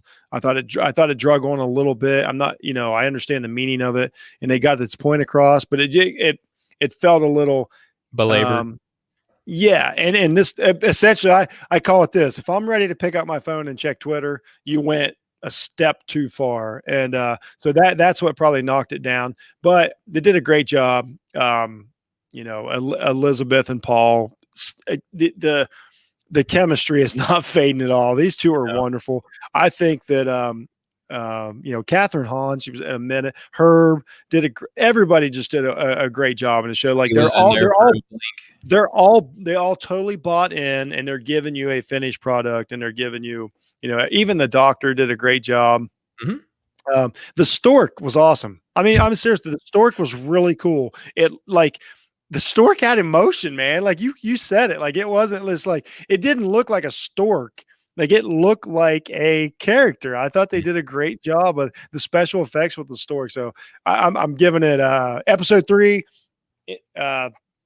4 out of 6 Infinity Stones. Steven, how about you? Well, it's not just because I like you, and it's not just because I think you're a smart guy. I do like you, and you are a smart guy, but I do agree with you. I went with 4. Again, it drug out so long at the beginning, and again, like every great sitcom, and we could call this a sitcom. That's essentially what it is right now. Yeah, no, we can absolutely grade this as a sitcom. It's a superhero sitcom. Every great sitcom has episodes where it kind of has to string you along. It's got to have, stuff to build up for the next episode. That's where you can appreciate an episode 2. And I guarantee you episode 4 is going to be, my prediction, I'll throw a prediction out right now. Episode 4 is going to be the best episode. Well, we'll get the predictions here in a second. It's going to be the best episode so far. Yeah. But I'm going to appreciate this episode for what it's intended to be. Again, my opening thoughts was that this episode, it's got to string you along. And after this episode, we're going to learn so much like real stuff. Like we're not going to have to be like, what does this mean? What does this mean? What does this mean? We're going to start getting some more substance in this show. For that, I think that's at least worth 4 because it served its purpose. We got the twins. We were proven right on some of the things that we had predicted up until this point. So I'll give them credit for making us look smart as well. So I'll give them 4 Infinity Stones for that. I like it. I totally agree. But the show just as a whole is totally enjoyable. And before we move on to predictions, I want to say that like a lot of people, this is a lot of our viewer feedback. They turn this on and they're like, "What am I watching? I want to see Thor hit Hulk in the head with a hammer." Right. I'm all for that. I'm not saying that as a negative way, but now I'm almost to the point to where like I don't want this to transform into a tradition. I don't want an action show. I kind of want it to. Yeah. I kind of want it to be slow, played out like this because I think it's very X-Files, which is one of my favorite shows ever.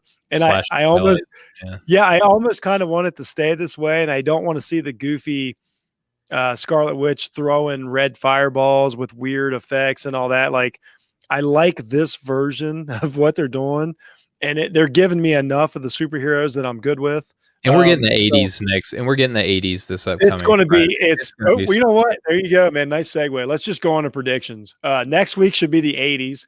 So I want a prediction out of you. What 80s classic sitcom do you think they'll use as their template? We've had probably the kind of the Honeymooners or I Love Lucy. Mm-hmm. We had Bewitched for the 60s for sure. 70s was very Brady Bunch or at least family comedy. What do you think the 80s? What template do you think they use? Because the 80s was packed full of family or relationship sitcoms or whatever. Did Full House start in the 80s? Oh yeah, absolutely. Well, you know who Elizabeth Olsen is related to, right? Oh my God. You just melted the internet. Oh my gosh, you're right. I couldn't remember if that was 80s or 90s. No, it was 80s. No, it was about 86 or 7 probably. I'm gonna look this up while we're talking about this. Yeah, I think you're right. I think it's 87. absolutely 80s. 87. So Yeah, because full. my nephew was born, and I remember watching, and her How is sisters. how is it not going to be Full House? How can it not be? I don't know. I was thinking something more like, yeah, I guess they Maybe got killed. I Happy was thinking Days or Cosby Show. Family Cosby Ties or Show. yeah. Oh, Family Ties is a good one. It could be Full House. That this is crazy. It's going to be so disappointing if it's not. How could it not be? They have to give a It's nod. They too have to give a nod. So it's too for anybody who perfect. doesn't know, like younger viewers or just somebody who may not, what we're talking about is Elizabeth Olsen, who plays Wanda. Her sisters are Mary Kate and Ashley Olsen, who were the twins that played Character. one character in Full House, and that How was the start rude. of their fame. Wow, great job. So I think this is going to be a good episode because the 80s is just a great action movie kind of time. So I think we're actually going to get Can't some wait to action. see her hair. That's going to be my favorite part of the show I is what don't her know what hair they're is going to do. gonna be. I'm with you. I don't know what they're going to do They with got it. to have Uh, curly bangs. Like it's got to be oh, big, it's a lot going to of be big. body, It's going to be big and wavy. There's boot going to be a earrings, yeah, mall. You got to have a mall. I hope they lean into the 80s on this. I really do. arcade I hope. games, roller rinks, and Oh my gosh, yeah. But as far as like long term predictions, like I think I think we know now that Wanda's not, Wanda's in on it now. You know what I mean? She knows what's up. She's no longer like she knows that people know who she is, and mm, vice versa. So I don't think it's going to be as much of a charade as the last three episodes have been. We might start leaning more into the action, the storyline of it. So, but man, I don't even know. I don't know what they're going to do with it. In all honesty, 80s would be a great time to start bringing some of the X-Men into it because that's I mean just the 80s. The X-Men, the Avengers, and everything was just they dominated comics in the 80s. dominated. Yeah, so that'd be a great time. They might bring in the yellow and blue, uniforms and everything. Oh, you gotta watch for uniforms. You gotta watch. I'm looking forward to figuring out who the heck this government agency is. It's got to be Sword.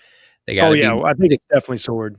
they gotta be monitoring them for some like grand thing. It's gonna tie into space with because again, Captain Marvel, Geraldine is gonna be Yeah. Monica Rambeau in the Captain Marvel series in the MCU. Oh, They I think we're introduced getting full. I think we're getting full Monica Rambeau. I think we're getting the uniform and all this next. I think they're leaning into are the Monica Kree gonna Rambeau. be in here? Like are the Scroll or the Kree? Like Okay, so you brought it up. So yeah, we're not gonna take the shows went a little long. We're not gonna take a long time to talk about it. This could be a Kree Scroll war type of thing, and absolutely, some people think that these characters are all Scroll. That they're all imposters, and that we're completely wrong about everything. That they're simply just imposters. That's a theory running around right now. I would Um, not doubt it.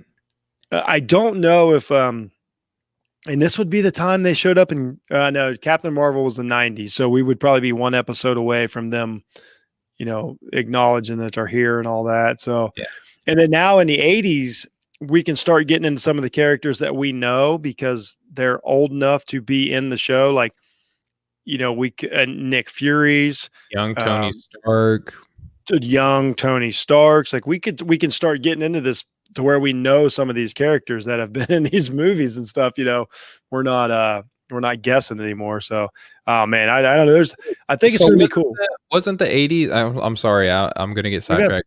Wasn't that when that was when Captain Marvel started, or was that in the 90s? Yeah. When so okay, Which Captain Marvel? Yeah, the 80s was Captain Marvel. the MCU's Captain Marvel show movie No, it that was came. 90s. That was Okay, 95. Yeah, it was 95. Yeah, that's what I said. We're a decade away okay, removed from that. okay. Yeah. Just But want to. we've also seen some of the, like, I try to avoid it, but some of the trailers and stuff, I it haven't looks really like, seen much of any of them. I'm so glad I don't have well, like okay, traditional good. Well, TV. don't go look. It looks like we're gonna see some actual like 80s looking outfits. Okay, So which is gonna be awesome. Like, okay. because 80s comic books were beautiful, and I hope they kind of lean into it. So it's crazy. So all right, so we want to say thank you to everyone that's watching, everyone that's listening. You guys are great. Yeah, I hope you appreciate all the hard work that Steven puts into this. It's amazing. I want to thank Rob for helping out tonight. He had some Shout out to really, Rob. really, yeah. Shout out to Rob's really good input. So if you're listening to the audio version, uh, we're gonna wrap this up. If you're watching, we're gonna take a slight break, and we're gonna come back with a bonus episode of our recommended reads for the week. But those will also be put out on the audio at the same time, so you're not missing any content or anything like that. So we want to thank everybody who watches, listens to this show. It's really going good. We're getting some great feedback. Once again, go check out Steven's show, Breaking the Game. We're also sports podcasters. It may not sound like it, Yep. but we're also really awesome sports podcasters, and we enjoy it. But this is a nice break. Steven, tell them where they can find you. Yeah, sure, absolutely. Well, and again, just thank you so much for doing this with me, man. I love every time Oh, that we no, get to yeah, do this. that's the best. It's too much fun. But you can follow me on Twitter at StephenBTG. Jeff was kind enough to let you know that's the name of my basketball channel or show that I co-host, Breaking the Game, with my buddy Austin Carr. We actually show up on an app called Dash Radio. If you're interested in basketball, go download the Dash Radio app. You can search the Nothin, so Nothin .net channel. And every Monday and Friday at 6 p.m. Eastern, 3 p.m. Pacific, we're on there. A lot of the guys have a lot of good written work on offtheballnetwork.com, which is the network that Jeff and I also work at. So, Oh yeah, absolutely. Encourage everybody to go check out everything we do. So if you're watching live, we're going to take a short break here, and we'll be right back with our comic book recommendations of the week. I want to thank everybody for listening, and be kind, and we will see you next week with episode 4. It's going to be awesome. it's going to be a good episode. Much love, everybody.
You good, man?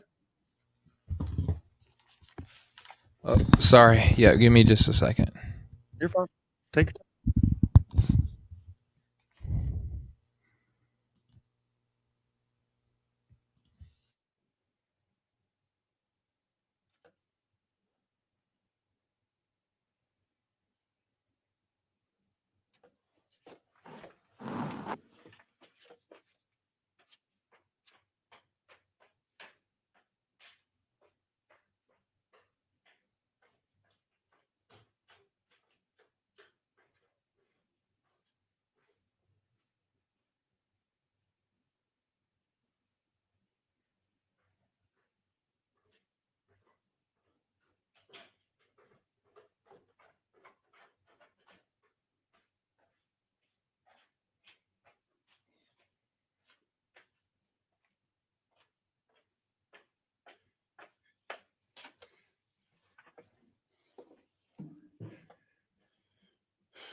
Welcome back to Jeff Needs Help, everybody. This is Setting the Screen. This is a special bonus edition. It's WandaVision. This is our recommended reads for the week to go along with episode 3. If you listen to Jeff Needs Help, you know that we do the weekly WandaVision recap podcast, and so we like to give you some comic books to kind of help you associate what you've watched with what you maybe haven't read. So once again, I'm joined by my partner, my co-creator, the research guru, Stephen Gillespie. Stephen, are you ready, man? Yes, sir, man. Let's get into it. This is awesome. So we're going to start out this week with technical problems. It happens. It's a glitch, just like in the show. There you go. So this was the first one I read. Mm-hmm. And so, anybody that watched episode 3 know it was very heavy on Geraldine / Monica Rambeau / Captain Marvel.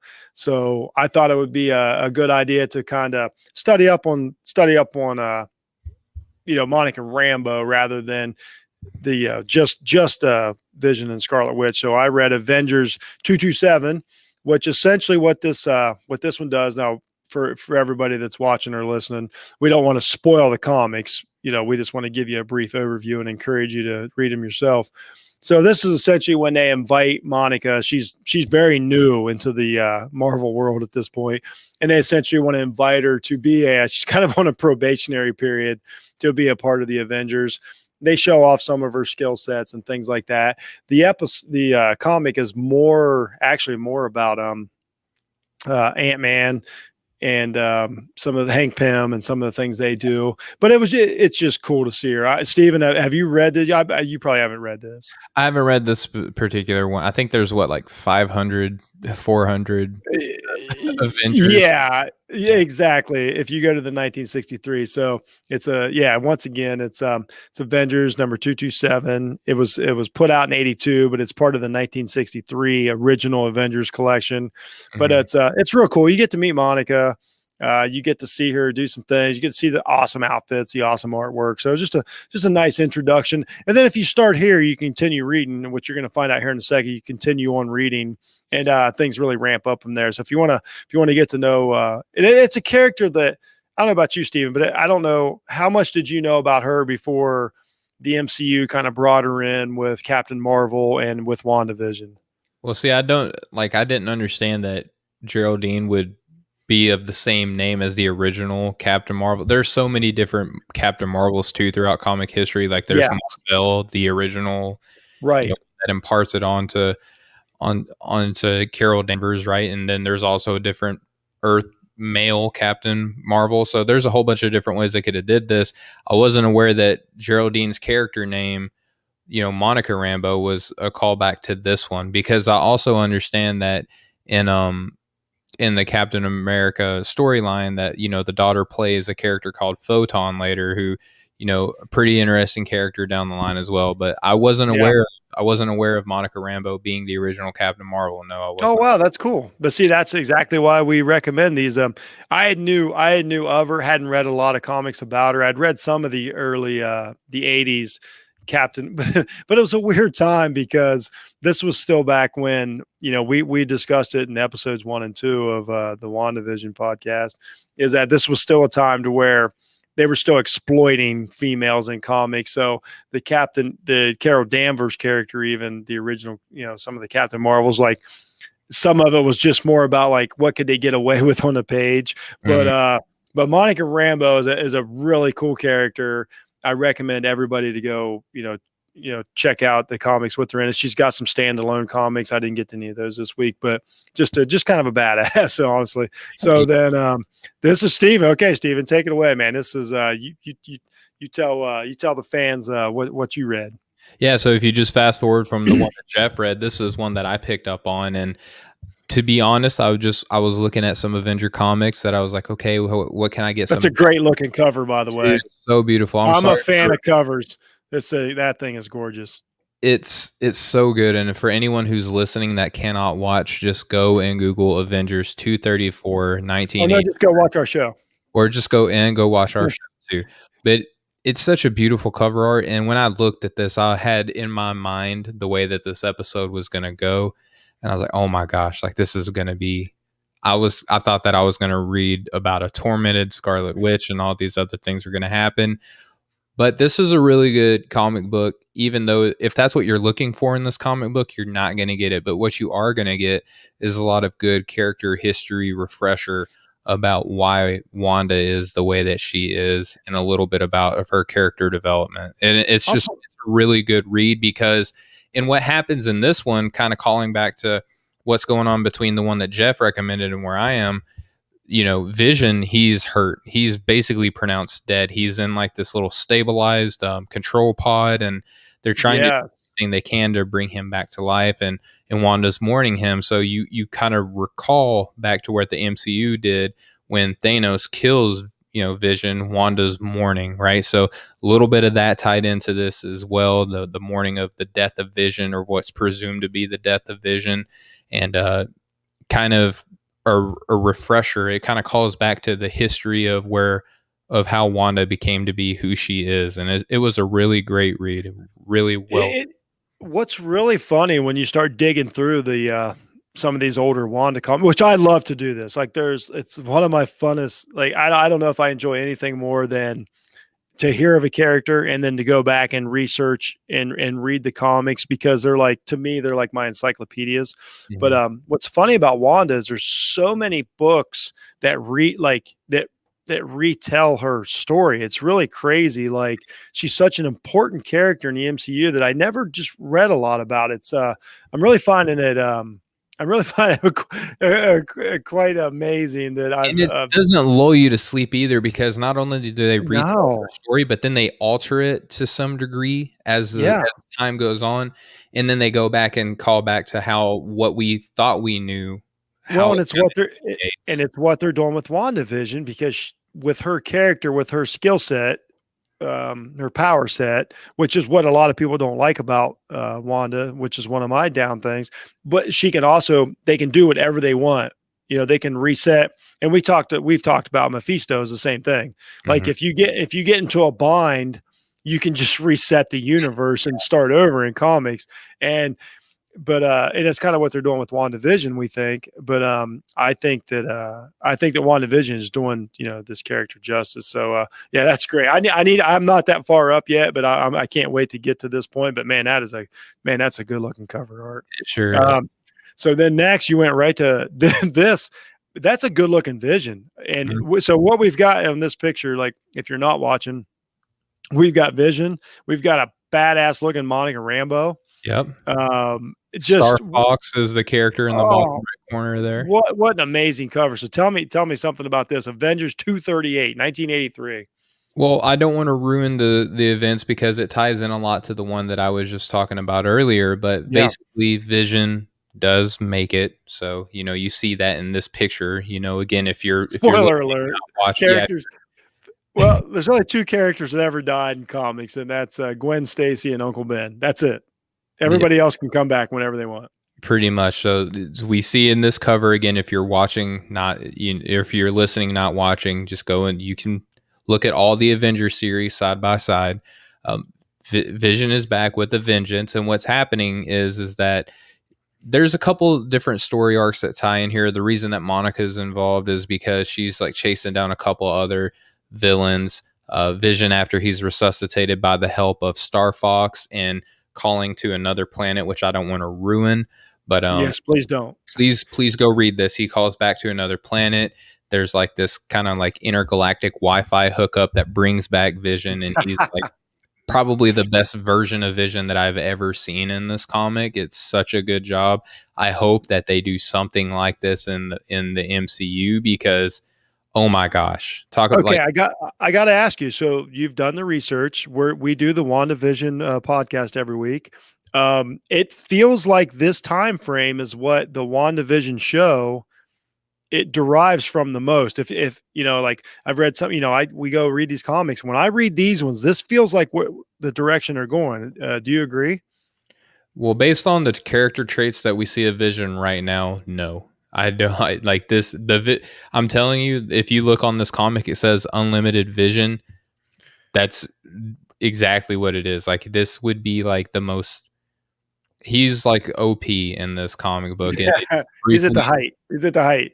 Yes, this is peak Vision. Like you can't do anything else better with this character that I have read so far. We're sports guys. He's a Patrick Mahomes level right now. Yes, this is the Steph Curry when he was the first ever MVP. This is Steph Curry's unanimous MVP on this cover.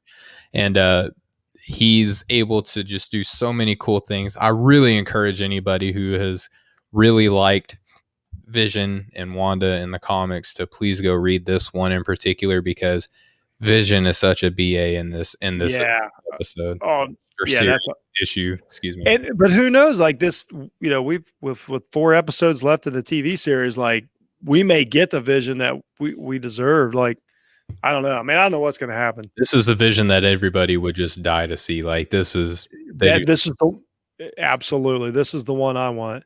All right, and next is Jeff can't click a button. Sword number 1, 2009. This is another. Let me make sure I got the right one. Yep, this is another Steven recommendation. So once again, like now this cover art's just amazing. Like it just looks great. There you see the sword emblem that we've seen so many times in WandaVision. The necklace. If anybody's watching both of them, like this is the emblem. So tell us a little bit about this. I'm guessing you read more than just sword number 1. I'm just guessing. I got into the second one because I've done a lot of reading this week, and this was the closest that we have done the WandaVision series breakdown to the recommended reading. So I didn't get a full week's worth of reading in on this one, but I did get up into the second one. Now, if you can see right now, you see that blue cat to the far left right there? Yes. You know who that is? I don't. I mean, it looks like a relative of the Beast, but it is the Beast. It's Beast. Okay. Beast. Yep. So he is he is a mutant, right? Now, if you read this, I'm not going to spoil a lot, but they do allude to Norman Osborn in this comic. So here's something that could happen. Okay, good. With Sword being introduced in the WandaVision, We know that mutants. And not and more than just introduced, like stuff down your throat. Yes. Yeah, it's going to happen quick, fast, and in a hurry. But anyway, so in this issue, they introduced mutants, and then they introduced Norman Osborn. So the only other MCU movie or event that has happened after Endgame was Far From Home. So we know that Far From Home happened. We see Sword coming in. We know that they're involved in space. We saw them teased in Captain Marvel. Yeah. Nick Fury is involved in Far From Home and Captain Marvel. So all of these things are kind of tying together. And now we see Sword come in. If Sword is somehow involved with mutants and Norman Osborn, like this could greatly expand Yeah. the MCU as we know it right now. And they've set themselves up for we haven't met Norman Osborn yet, because thankfully the third generation of Spider-Man did not, give us Norman Osborn. So it's a perfect time to bring him in as a mastermind more than the Green Goblin. Well, and what's interesting is too, there's a bad guy that's kind of infiltrating his way into the Sword organization. His name is Mr. Grinch, fitting name, right? Yes. The thing that he wants to do more than anything, and this won't ruin anything. He wants to get all sorts of mutants and Sentinel life off of Earth. So with Sword, okay, yes, Sword. Okay, go ahead. I was just gonna say, Sword is an organization that is kind of peaceful, but this one cat in here, Mr. Grinch. So if you hear that name come up, yep, it's not going to be pretty, because he wants to get rid of a lot of the superheroes off of Earth. Yes, I've read other comics with him involved, and who knows, that may play a huge part in WandaVision. I don't know. So that's it for Stevens. Next, this is huge. I stumbled across this. It's called Avengers Disassembled. Now, this is part of the, in the line of Avengers. This is Avengers 500 through 503, but it's Avengers Disassembled. This has been the one that I read that correlates most to what could happen in the MCU that we're seeing right now. Sorry, everybody. Just a great read. I read all four, at once. I couldn't stop. Essentially what this is, without ruining anything, spoiling anything. Wanda is traumatized, lashes out a little bit, loses a little bit of control. Things go really bad. And it kind of touches on how each Avenger, and I mean like years of Avengers, they kind of touch on how they feel about and how they deal with Wanda. Like they share their comments on Wanda, and it brings her dad into it. If you don't know who her dad is, her, like what we consider her biological dad, I guess, so to speak. Okay. It brings him into the story.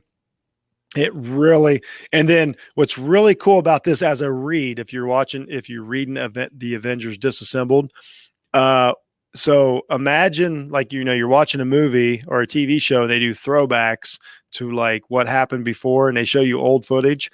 This actually has pages of older comics in it, like, to bring the, like, say the 82 or 83 comics, into, this was 2012. Really cool how they did it. They used the original artwork and everything, the original pages. This was a great read, and I think this is a huge factor into what we're seeing in the MCU, because we have a more modern Captain America, we have a more modern Tony Stark, we have Wanda. There are just a lot of characters that everybody's going to be. Hawkeye's a huge part of this. So he's a huge guy just in Marvel. Like they didn't really do a lot of service in the MCU, but they didn't. Bad cat. And I need more Ronin. If we're gonna have a conversation, like I need more Ronin. Like that's all. If you're gonna give me 10 minutes, like I need a whole movie on that. Yeah, you're right. So Hawkeye weighs into this, and they touch on, it's got parts Civil War, it's got parts, Endgame. It was a really fascinating read. Like, if to stumble across a recommendation, I can't recommend it more. Avengers Disassembled, Avengers number 500 through 503, just an absolutely great read. But so I think that's it for this week Okay. of our bonus episode. But I think those are 5 good reads, Yeah. and I was able to get through them, and they really do help. If you're a WandaVision fan, go back to some of the classic comics, go back and read some of these. It really helps bring some of these ancillary characters that me and Steven like to talk about so much. It brings them into and gives you some understanding. And a comic like, Steven brought it up, in back here in what was it? In 234, like they tell the whole story of Wanda in another comic. So like you can pick up that comic and you can catch up, Yeah. with what's happened with everything. I mean, on this one comic, I mean, you've got twins in it, you've got Quicksilver in it, you've got Vision in it, you've got so many parts of Wanda's life in one comic. So I highly recommend, absolutely. If you're your first choice, go to your local comic book store if you can. Yeah. We understand that, A lot of video game stores, like where I went and picked up some comics. yeah.